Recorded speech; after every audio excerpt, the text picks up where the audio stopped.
आप सभी शिक्षक साथियों को मेरा नमस्कार। साथियों, जिले के अंदर स्थानांतरण समायोजन की प्रोसेस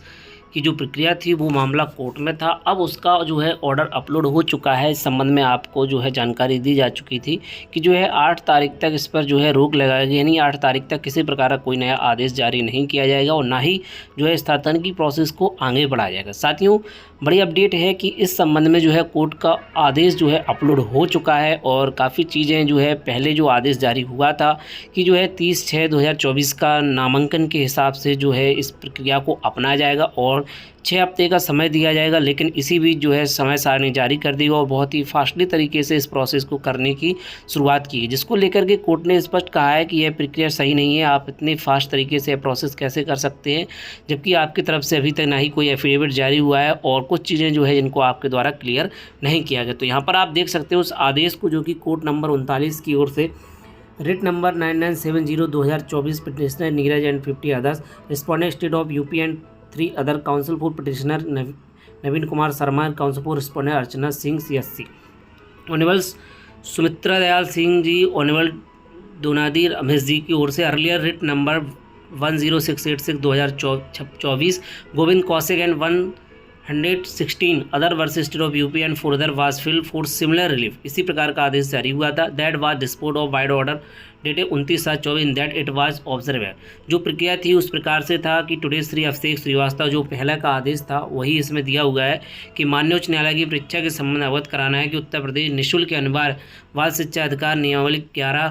के नियम 10 में निहित प्रावधान के दृष्टिगत शैक्षिक 24-25 में दिनांक 1 अप्रैल 24 से प्रारंभ होने के कारण दिनांक 30 जून 24 को यूडाइस पर उपलब्ध छात्र संख्या को आधार मानते हुए छात्र शिक्षा अनुपात आकलित कर शासन नीति की व्यवस्था अनुसार विद्यालय बार अधिक संख्या शिक्षक का चिन्हित करते हुए अंतर जनपदीय स्तर से समायोजन की प्रक्रिया की जाएगी तथा दिनांक 30/6/24 के आधार पर छात्र शिक्षक अनुपात में निःशुल्क एवं अनिवार्य बाल शिक्षा अधिकार अधिनियम में प्रावधान अनुसार विचलन की स्थिति में नियमानुसार कार्रवाई की जाएगी। तो ये जो है 29/7/2024 को जो अभिषेक श्रीवास्तव जी थी उनकी ओर से स्टेटमेंट दिया गया था। तो इस संबंध में क्या है कि in view of the stand taken by the state it has to be recognise that the policy imposed in the writ petition has been partially modified so as to rely on the student teacher ratio as on 30/6/24 it is the academic session 24-25 thereby the principal grievance of the petition has also be address. यानी कि जो 30/6/2024 की आंकड़ा लिया जाएगा as to the action taken to be taken under the imposed policy on inquiry mid learning counsel for the respondent state that it would take at least 6 week for prepare ready. यानी कि 6 हफ्ते में 6-7-42 दिनों में जो है list तैयार किया टीचरों की who may be consider for intra district academic how the MS Archana Singh learning counsel for appearing for the board of basic education. यानी कि अर्चना सिंह जी जो है बेसिक एजुकेशन तरफ से उपस्थित हुई और उनके द्वारा से सबमिट किया गया कि at the stage of the becoming necessary the eligible teacher would be given a choice of school where they may be adjusted. यानी कि उनको जो है स्कूल चॉइस का मौका दिया जाएगा। यह बात अर्चना सिंह की ओर से ऑन रिकॉर्ड की गई है। Seen in the light in the first place the principal grievance of the petitioner has been addressed by the state respondent also for any other grievance that may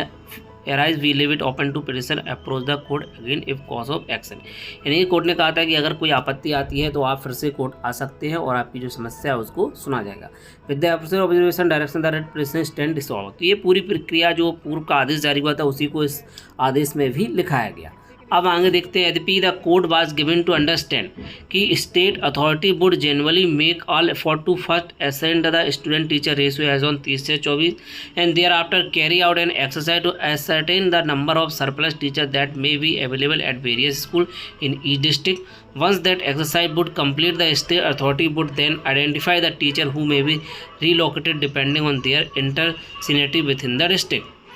In such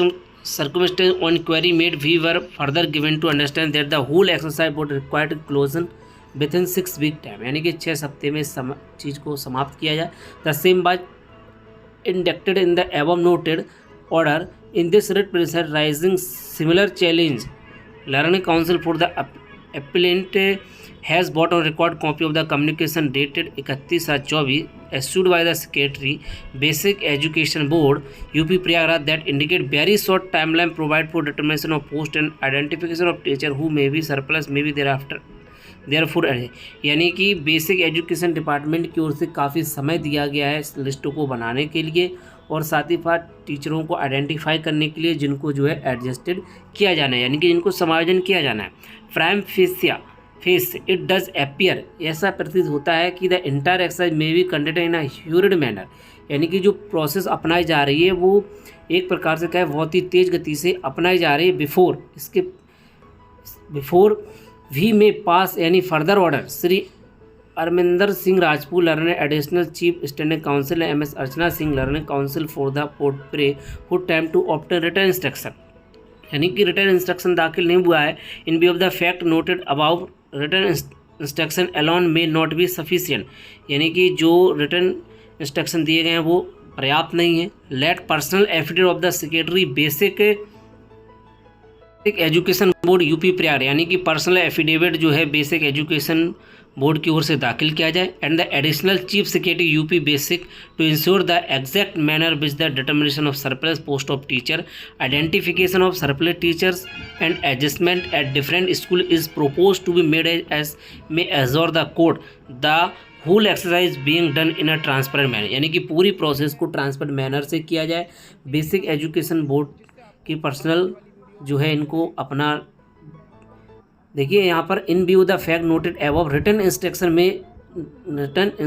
alone may not be sufficient, यानी कि जो return instruction दिए गए वो पर्याप्त नहीं है। Let personal affidavit of the secretary basic education board, personal इनसे जो है मांग लिया गया है कि आप पर्सनल इंस्ट्रक्शन दें, ठीक है, एक एफिडेविट दें चीफ सेक्रेटरी भी UP basic education to ensure दे, इससे कि इंश्योर हो सके the exact manner in the which the determination of surplus post of teacher, identification of surplus teacher and adjustment at different school is propose to made as may assure the code that the whole exercise being done in a transparent manner, यानी कि आप जो process कर रहे हैं वो transparent manner से होने चाहिए। कैसे आप टीचर को जो है बता रहे हैं कि वो सरप्लस है, ठीक है, फिर उनका किस प्रकार से आप एडजस्टमेंट कर रहे हैं स्कूलों में, पूरी प्रोसेस को आप हमें रिटर्न सबमिट करके दें और पर्सनली दें। पुट एज फ्रेश ऑन 8/8/2024, तो जो केस है अब 8/8/2024 को सुनाया जाएगा। लास्ट में देखिए पॉइंट लिखा है it has further been assured, हम इसको भी श्योर करना चाहते हैं कि नो ट्रांसफ़र ऑर्डर में be pass till the next date of listing, इसी प्रकार का कोई भी आदेश जो है नेक्स्ट डेट की लिस्टिंग तक जो है पास ना किया जाए। Order date 2/8/2024, टूनाडी Ramesh ji, SD Singh ji. साथियों, तो इस आदेश से यह बात स्पष्ट होती है कि अब जो है पर्सनल एफिडेविट बेसिक एजुकेशन सचिव स्तर से दिया जाएगा, साथ ही एडिशनल चीफ सिक्योरिटी की ओर से दिया जाएगा सेक्रेटरी की तरफ से, कि जो है इस प्रोसेस को वो किस प्रकार से कर रहे हैं, कैसे वो जो है डिटरमाइन कर रहे हैं सरप्लस पोस्ट ऑफ टीचर, यानी कि जो सरप्लस टीचर हैं उनको कैसे छांटा जा रहा है। साथ ही ऐसा करने के पास यानी कि identification of surplus teacher and adjustment at different school is propose to be made may assure, वो जो है इसको किस प्रकार से जो है स्कूलों में अन्य स्कूलों में भेज रहे हैं इसको भी क्लियर करके, यानी कि पूरी प्रक्रिया को ट्रांसपेरेंट तरीके से वो इसको बताएं, कुछ भी इसमें छुपाएं नहीं कि कैसे इस प्रोसेस को किया जा रहा है। साथ ही साथ जब तक वो इस चीज़ को रिटर्न सबमिशन दाखिल नहीं कर देते, साथ ही साथ जब तक ये केस नए रूप से नहीं लिया जाएगा, यानी कि इस केस को 8 तारीख को सुना जाना है, तब तक जो है किसी प्रोसेस को वो आगे नहीं बढ़ा सकते, यानी कि कोई भी ऑर्डर इस संबंध में जारी नहीं कर सकते। तो एक प्रकार से कहें तो 8 तारीख तक अब इसमें कोई भी प्रक्रिया नहीं होने वाली है, जब तक 8 तारीख को इस केस को सुना जाएगा, और जब उस केस को सुना जाएगा उस तारीख तक जो है सभी जो जिनसे जो है एफिडेविट मांगा गया है बोर्ड ऑफ सेक्रेटरी की तरफ से, साथ ही साथ एडिशनल चीफ सेक्रेटरी की तरफ से, यहाँ पर देखिए let personal affidavit of the secretary basic education, ठीक है, सचिव स्तर से, साथ ही साथ additional chief secretary UP basic education की तरफ से भी जो है इसमें पर्सनली एफिडेविट मांगा गया है। तब तक ये प्रक्रिया आगे नहीं बढ़ेगी और अब जो है केस 8 तारीख को सुनवाई के लिए लगा हुआ है, तब तक जो है इसमें कोई भी लिस्ट वगैरह जारी नहीं की जाएंगी। तो साथियों, यही इंपॉर्टेंट पॉइंट्स थे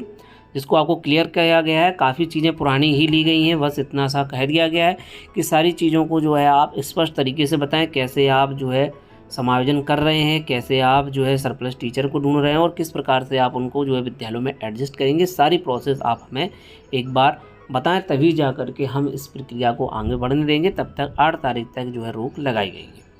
तो साथियों, मिलते हैं किसी नेक्स्ट वीडियो में और अपडेट के साथ, नई जानकारी के साथ। जय।